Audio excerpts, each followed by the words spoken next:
Hey guys, this video is for the seniors for government class. Remember, watch these videos from start to finish. I think a lot of you have not watched the video about the Court of Appeals that I left last week, so please make sure you watch that if you haven't yet. Again, stick to your asynchronous schedule and watch these videos in the periods that you're scheduled to have asynchronous class.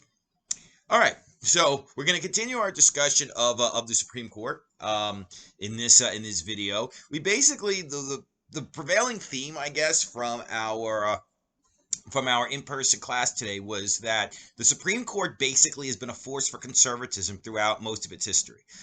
Even when the rest of American society and the other branches of the American government were kind of moving in the direction of, well, in a more progressive direction, the Supreme Court kind of tried to stem that tide. They believed in private enterprise, limited government, strict construction of the Constitution. So as the rest of the country was kind of evolving in a more progressive direction, the Supreme Court was definitely kind of stopping a lot of that. But that was until the 1950s and 1960s with the Warren Court. Now, the Warren Court is led by Earl Warren, the Chief Justice of the Supreme Court, who, as we said, was this unlikely liberal hero, right? He's a Republican. He'd been a Republican VP candidate, Republican governor of California, a Republican politician for his entire career, but he emerged as the liberal lion who was who led the Supreme Court in the 50s and 60s, and they issued decisions, sweeping liberal decisions. Sorry about that. Sweeping liberal decisions that basically changed the face of American society.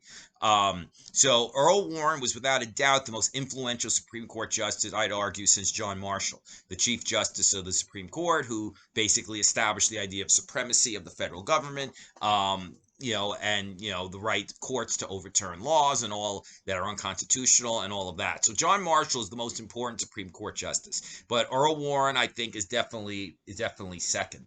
Now, Earl Warren's basic belief and the belief of the Warren Court in the 1950s and 1960s was an expansion of the rights of racial minorities and the rights of those accused of crimes, of criminal defendants. Now, I think the most lasting liberal legacy I won't even say liberal. The most lasting legal legacy of Earl Warren was the principle of incorporation. Now, what that means is that the Bill of Rights and the protections of the Bill of Rights apply to the states, not just to the federal government. Believe it or not, before the Warren Court, Bill of Rights protections only applied if you were a defendant in a federal trial. It did not apply to state proceedings. And remember, we talked about this last week. Most proceedings are state proceedings. So Earl Warren and the Supreme Court justices on the Supreme with him, who served with him, believe that the Bill of Rights protections apply to the states and all the Bill of Rights protections. Before Earl Warren, the First Amendment did apply to the states, but none of the other amendments in the Bill of Rights. But starting with Earl Warren, the principle of incorporation, all the protections of the Bill of Rights apply to all the citizens in all the states. So that's probably almost most of the decisions kind of emanated from that principle. The belief that the federal law, the constitutional protections have to apply to you at every level. It can't just be federal proceedings, it has to be state proceedings as well. So let's talk about some of the momentous decisions that the Warren Court reached in the 1950s and 1960s. The biggest and the most important, of course, was Brown versus Board of Education. Brown versus Board of Education ended segregation in public schools. Remember, the South had segregated students. White students and black students went to different schools. American apartheid, basically, throughout the South, and particularly in the schools. Well, the case of Brown versus Board of Education, interestingly, it applied to the student who brought and parents who brought the case were actually from Kansas, because Kansas actually segregated their schools as well by race. So people think it was a Southern case, but it wasn't.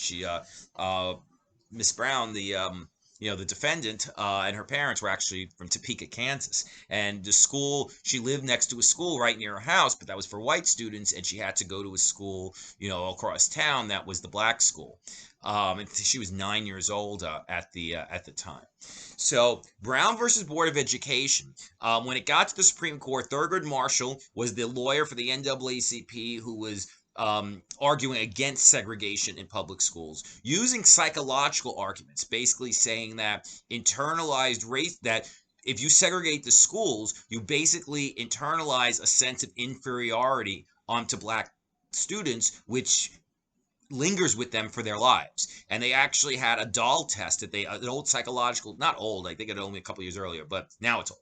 A study that was a psychological study that was done where black students were or black children were given like white dolls and black dolls, and they asked them, who is the smart doll, who is the pretty doll, who's the doll you want to be friends with? And black children almost always picked the white doll instead of the black doll. So Thurgood Marshall and the NAACP used the argument that segregated schools basically inculcate black students with a sense of inferiority. So it's kind of an unusual strategy to kind of rely on a psychological study for your legal case. But Earl Warren really wanted to overturn segregation in the public school system. And the thing is but he wanted the decision to be unanimous. And there were some judges on the court who were not quite as liberal as him, not quite as bold as him, and did not want to actually vote from the bench to end segregation in the schools, feeling it's too disruptive, or, because they're kind of racist, or whatever their motivation. But Earl Warren was successful in getting every Supreme Court justice to actually vote to end segregation in the public schools. It was a unanimous decision, Brown versus Board of Education, and it overturned the decision of Plessy versus Ferguson, the infamous separate but equal decision back in 1896. So, but it didn't just end there. Like a lot of people think, 1954, they ruled that schools have to be integrated, and all the schools were integrated. The South delayed this for years and years because they didn't want to integrate their schools. Some southern states closed their schools. Some southern states just issued one ridiculous objection after another. Sometimes violence was used to try to stop black students from going to school. That's when federal troops had to be called down to make sure that black students were allowed to go to these integrated schools. So it was a big mess. It wasn't it just ended as soon as that decision came down. There was an enormous amount of resistance from southern states to integrating their schools. But that's probably the most famous decision, the most significant decision of the whole Warren Court years. But it's hard to pick that. Well, that's easy. That's the most important. But apart from that, it's kind of hard to say what else was the most important decision along with Brown, because so many of them were so important in basically establishing the principles of liberty that a lot of us just take for granted today. Let's go over some of the decisions the Warren Court reached. Warren and the majority on the court in the 50s and 60s were strict believers in civil liberties, and they focused on rights for criminal defendants. In 1961, the Warren Court issued a decision in the case of Mapp versus Ohio, and that decision said the exclusionary rule applies to state proceedings. What the exclusionary rule is the Fourth Amendment says that, you can't be subject to searches and seizures without a warrant, right? And if any evidence, so that's what the Fourth Amendment says. The Warren Court basically then expanded Fourth Amendment protections to say that if any evidence is seized improperly, like if it's seized without a warrant, then it cannot be used in the trial against you. The principle is fruit of the poisonous tree, that if a warrant wasn't obtained and they had no right to search you or your house or your car or whatever to begin with, then you can't then use what you find in that search against the person in a case. So the exclusionary rule is a very important principle of American law. Conservatives object to that because they say, well, say evidence was seized that proves somebody's guilt, like a bloody murder weapon or something, and just because it was seized without a warrant, you can't use it in court, so this person goes free. So conservatives object to the exclusionary rule. But if you didn't have it, then what would stop law enforcement from just doing searches all the time, right? To try to find things on you without warrants. They don't do that because they know that even if they find something in an illegal search, it can't be used against you in a trial, so they don't do it. So that's a very important decision. 1962, the case of Engel versus Vitali. It struck down prayer in public schools. It was pretty common in public school to actually begin with a prayer. before the 1960s. But the Warren Court ruled that's a violation of the First Amendment, that there cannot be school-mandated prayer. Some people think that means that, oh, you can't pray if you want to pray in school. It's, you totally have the right to pray. It just can't be school organized prayer. Like the teacher or the principal can't just say, all right, we're going to pray now. So that was struck down in 1962. Conservatives were enraged by that decision too, because they felt that it's taking religion out of the lives of children.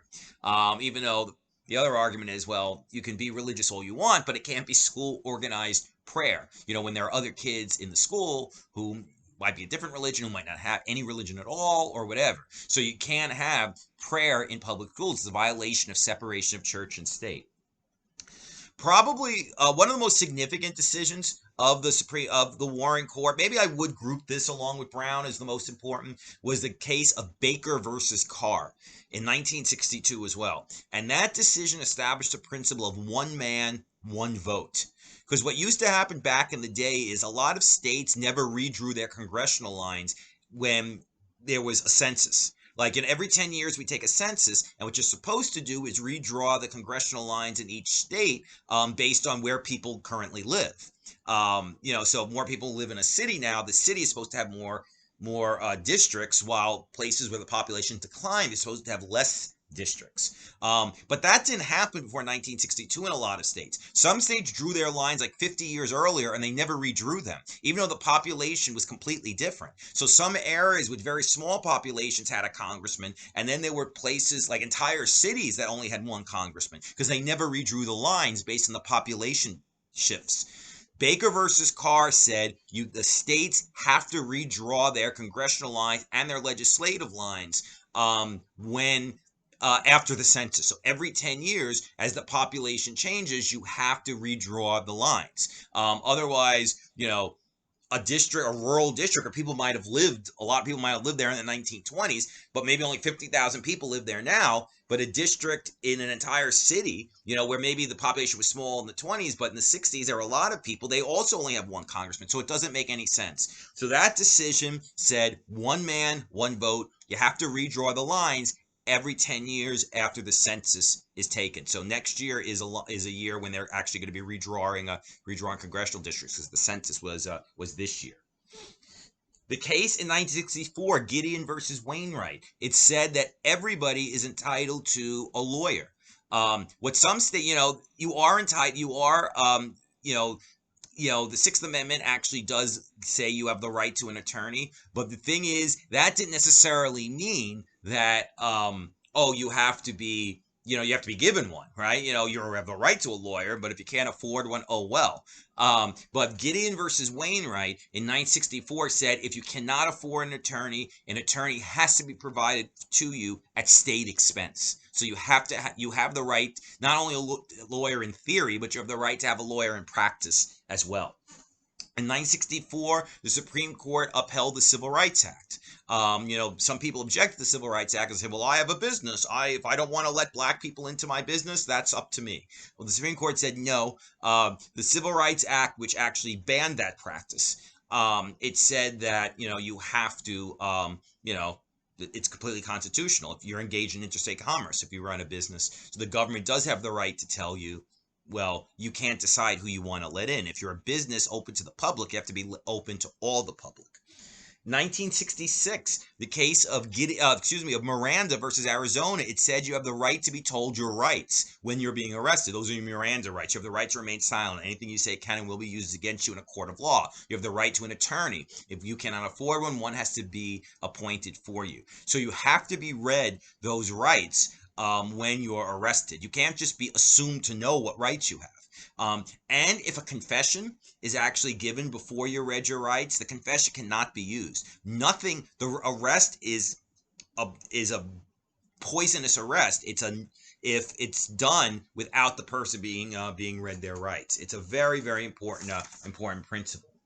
1965, the case of Griswold versus Connecticut, it said that the state cannot tell people they can't use birth control in their private lives, because states used to do that. They used to actually ban women in their private sexual lives and actually told them that they can't use birth control. Even married couples often were banned from using birth control. The Supreme Court ruled that that's a violation of your right to privacy. The government cannot tell you you can't use birth control. In 1967, Loving versus Virginia, that was another unanimous decision. It said that a state cannot ban interracial marriage.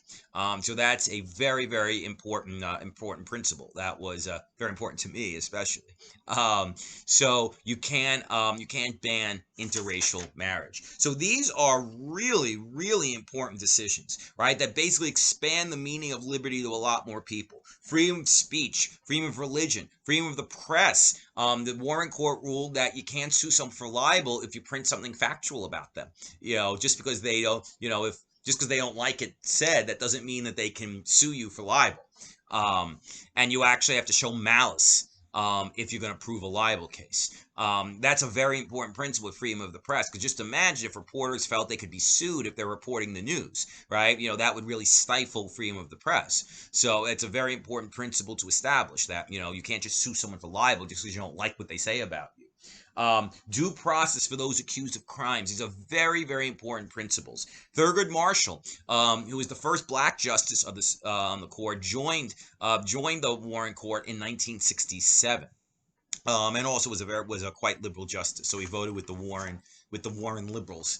But as you can imagine, conservatives did not like Earl Warren. Earl Warren became a figure of hatred among conservatives in the 1960s. Conservatives used to have bumper stickers, "Impeach Earl Warren," and there used to be signs, "Impeach Earl Warren," "Wanted, Earl Warren, we want to arrest him," for what he's doing, for exceeding the power of the court. So conservatives did not like Earl Warren or the Warren Court one bit, because they didn't like those decisions that Earl Warren and the court had reached.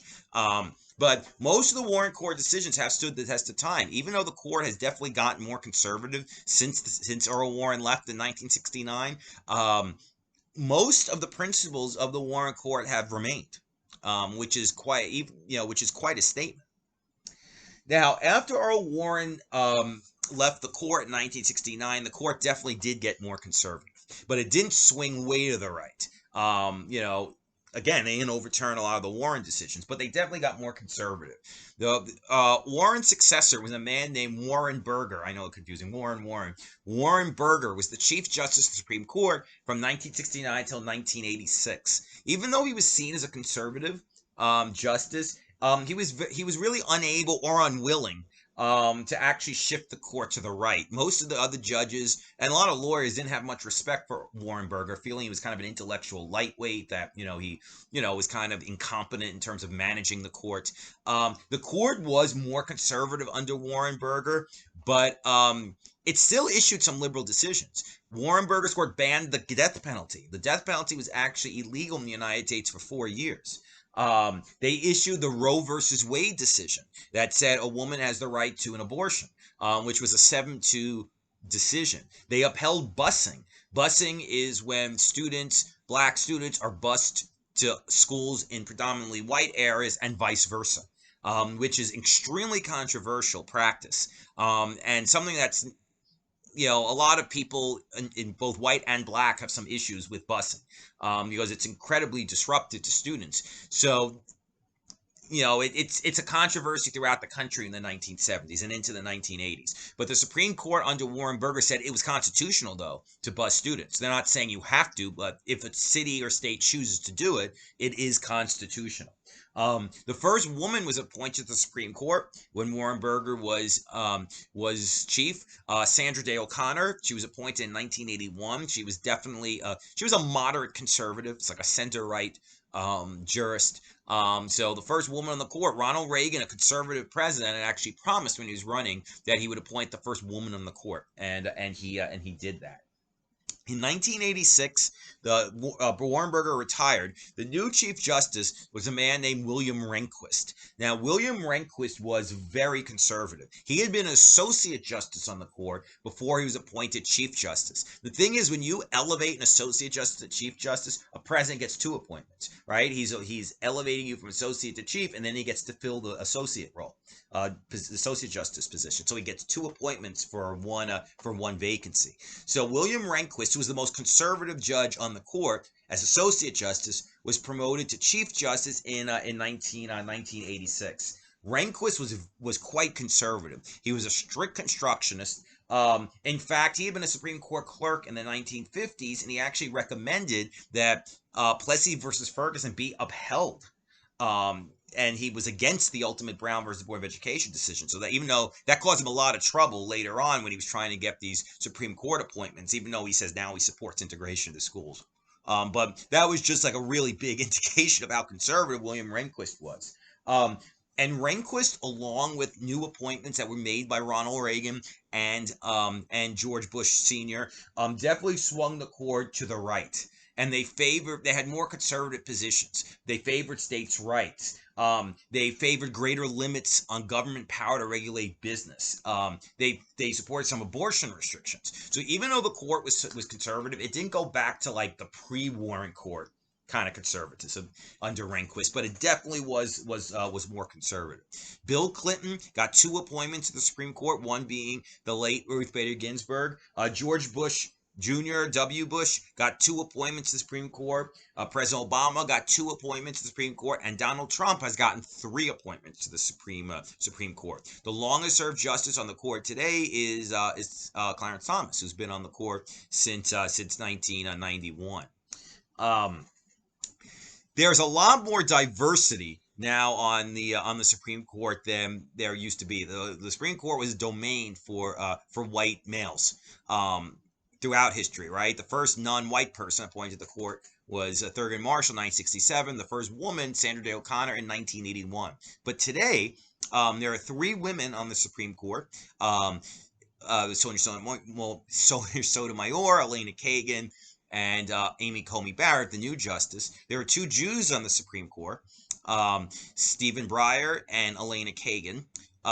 There had been since 1916 an unofficial Jewish seat in the court. Louis Brandeis was actually appointed, justice. He was Jewish, appointed in 1916, and there had always been at least one Jew on the court since that time. Oh, actually, that's not true. For I think in the 70s and 80s, there wasn't a Jewish justice.